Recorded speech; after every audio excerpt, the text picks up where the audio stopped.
तो दोस्तों आज बात करने वाले हैं एसबीआई कॉन्ट्रा फंड के बारे में। काफी सारे लोगों के सवाल रहते हैं इस फंड को लेकर, क्योंकि एक कंसिस्टेंट फंड ये रहा है। कैसी इसकी परफॉर्मेंस है ओवरऑल, कहाँ क्या इन्वेस्टमेंट स्ट्रेटेजी है और किस टाइप के इन्वेस्टर्स के लिए बेस्ट सूटेड है, ये सारी चीजों पे बात करने वाले हैं। तो सबसे पहले अगर हम बात करें एसबीआई कॉन्ट्रा फंड, तो जैसे इसके नाम से समझ आता है ये बेसिकली कॉन्ट्रेरियन अप्रोच लगा के चलते हैं, यानी कि थोड़ी सी मार्केट की जो सोच है, जो जेनरिक एक कंसेंसस बन रहा है, उससे अलग हटके कुछ इन्वेस्ट करने की कोशिश ऐसे फंड करते हैं। इसके साथ साथ ये जो नेचर है, ये फ्लेक्सी कैप फंड टाइप ही नेचर होता है। ये फंड लार्ज मिड और स्मॉल कैप किसी भी कैटेगरी में कितना भी पैसा इन्वेस्ट कर सकता है। अगर हम एसबीआई कॉन्ट्रा की बात करें तो यहाँ पर लगभग 50,000 करोड़ के आसपास का एसेट अंडर मैनेजमेंट इसका भी यहाँ पर हो चुका है। अगर हम देखेंगे एग्जैक्टली बात करें तो 48,729 करोड़ के आसपास का यहाँ पर एसेट अंडर मैनेजमेंट यहाँ पर आपको नजर आएगा। एक्सपेंस रेशियो 0.71% के आसपास की है, तो थोड़ी सी हायर साइड पे है, लेकिन ओवरऑल काफी कंसिस्टेंसी यहाँ पर रही है। शार्प रेशो 1.12 के आसपास की है, कैटेगरी एवरेज से बेटर है। शार्प रेशो ये दिखाता है कि एक फंड कितना ज्यादा रिस्क एडजस्टेड रिटर्न दे रहा है, तो उस मामले में अच्छा है। स्टैंडर्ड डेविएशन 12 के आसपास की है, जो कि कैटेगरी एवरेज से बेटर नजर आती है। स्टैंडर्ड डेविएशन एक फंड की वॉलेटिलिटी दिखाती है, यानी कि ये अपने जो ओवरऑल कैटेगरी एवरेज है उससे कम वॉलेटाइल फंड है। पोर्टफोलियो टर्नओवर रेशियो की बात करें तो 45% के आसपास की है, तो यानी कि जो चेंजेस हैं वो बहुत ज्यादा नहीं होते हैं। तो कुछ कंपनीज को ऐड कर रहा है ये फंड अपने पोर्टफोलियो में और लॉन्गर टर्म के लिए उसको रख रहा है।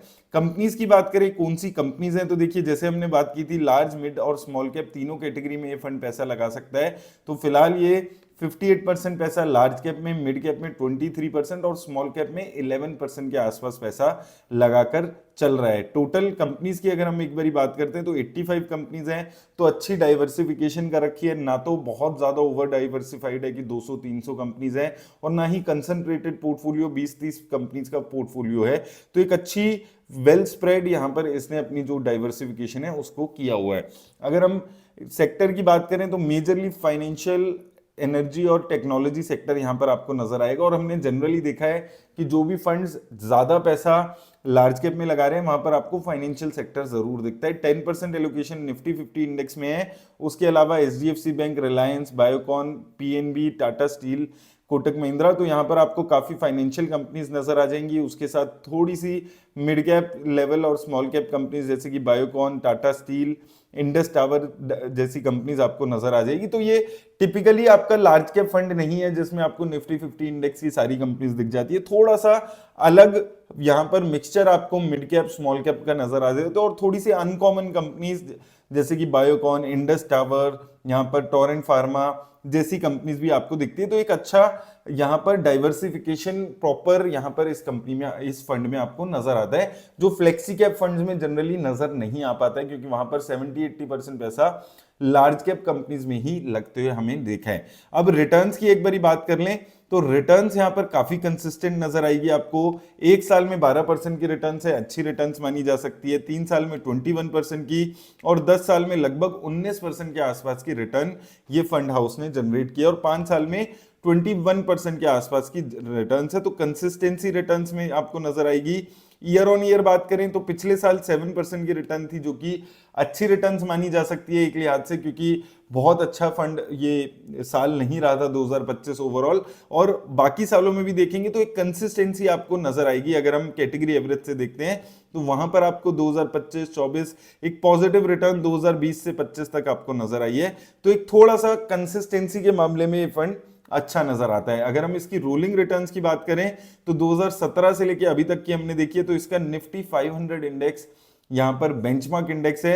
तो यहां पर अगर आप देखेंगे 2017 से 2021 का एक फेज था जहां पर ये फंड अपने बेंचमार्क इंडेक्स या आसपास की रिटर्न्स जनरेट कर रहा था, लेकिन उसके बाद से अगर आप देखेंगे कंसिस्टेंटली अपने बेंचमार्क इंडेक्स को काफी ह्यूज मार्जिन से बीट कर रहा है। 2019 से 22 का पीरियड देखा तो 32% की रिटर्न थी इंडेक्स की, 21% की रिटर्न्स के अगेंस्ट।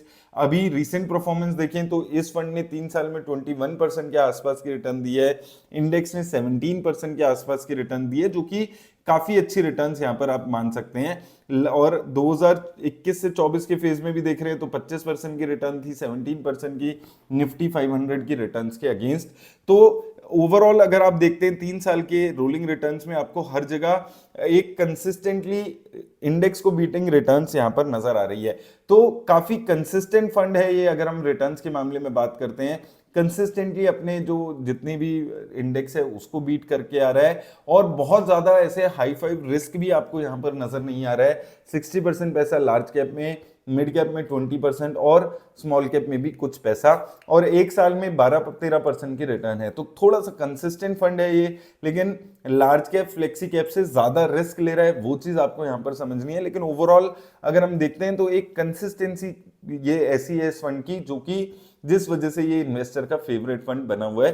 तो कम रिस्क लेना यहाँ पर नहीं है बोलेंगे एग्जैक्टली कम रिस्क लेने वाला फंड है, क्योंकि फ्लेक्सी कैप और आप यहां पर मान सकते हैं फ्लेक्सी कैप कैटेगरी और मल्टी कैप कैटेगरी के बीच में यहां पर इसमें रिस्क नजर आ रहा है, और रिस्क के हिसाब से काफी अच्छी रिटर्न्स ये फंड जनरेट करते हुए आ रहा है। तो उम्मीद करता हूं आपको हेल्प मिलेगी इस वीडियो से।